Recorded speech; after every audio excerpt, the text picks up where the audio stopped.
So for the listener who hasn't heard of the Danish way of parenting, it's been out for a little while, and you talk about the idea that in Denmark, the people are the happiest people in the world, and you connect that to the way of parenting. So can you tell me about why these principles are so different from other countries? It's difficult to explain, but I think the Danish parenting principles reflect the cultural values and priorities that underpin our society. And in Denmark, values like equality and authenticity and trust are prominent and influence our parenting approach, focusing on togetherness and cooperation within families and in general.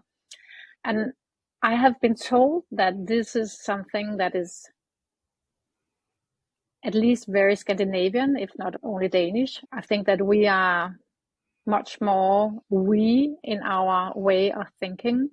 And despite believe that though these principles that they can, I don't know how to say, transcend national borders because they are about living authentically and in accordance with one's inner values. So it's not tied to a specific country, but a way of being in the world, rooted in self-discovery and trust. But I think the focus primarily authenticity and empathy, and those, actually the 10 principles that I have laid out in the book is what characterize Danish parenting, but also how we differ from many other countries. Yeah, there's more. That's interesting that you mentioned like that it's more we. And I guess that makes sense, right? If we're comparing it to the United States, which is the vast majority of the listeners, and that we have with this hyper individualist culture, that could lead to, I guess I can really see how just innately that would just lead to more conflict when it's like me versus you rather than we, right? And I think that in parenting, there's a lot of like us versus them thinking, even in the way we speak about parenting, choose your battles and et cetera, that kind of thing. That seems to be a real strong underpinning, this idea of we versus this individualist thing. That's interesting. Yeah, and Denmark is a very trusting people. We depend on each other. So we are very much aware of trust is like the glue that connects us all. And I also think that's shown in our approach to each other, that we believe in the good in each other and we have to be convinced of the opposite instead of, yeah.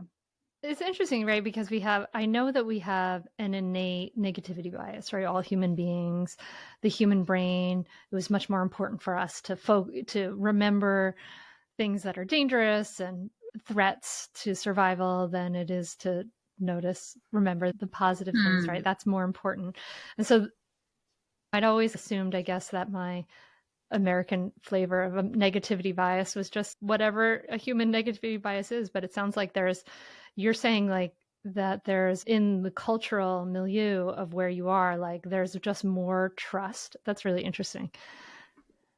Yeah, it's there's been some studies as well that have shown who would pick up a purse and then return it to the owner. Oh, a purse. Pick up a purse. Or in New England, we'd say a pocketbook. A pocketbook, okay. Yeah, and I think our social system here is also very based on trust. And I think that also applies in parenting. Okay. No, I didn't mean to cut you off. Finish what you're going to say. No, it's just that trust is a fundamental pillar in parenting, in Danish parenting. That's also what I believe. That's what I convey, of course. That if there's no trust in a family or between parents or parent and children, it's a negative spiral that starts. So for me, trust is one of the most important fundamental principles that we need to focus on. And I think that is a big mindset shift for many American parents. Like one of the sometimes our innate in that it's conditioned in us kind of knee-jerk responses, he's trying to manipulate me or she's trying to get at me or things like that. We have these thoughts about really young kids, and they may just pop into our head because this is the cultural milieu that we are in, right? This is the water that we are swimming in. And you can see how that would lead to a spiral of distrust. And you're saying, like, we need to cultivate this trust. I love this.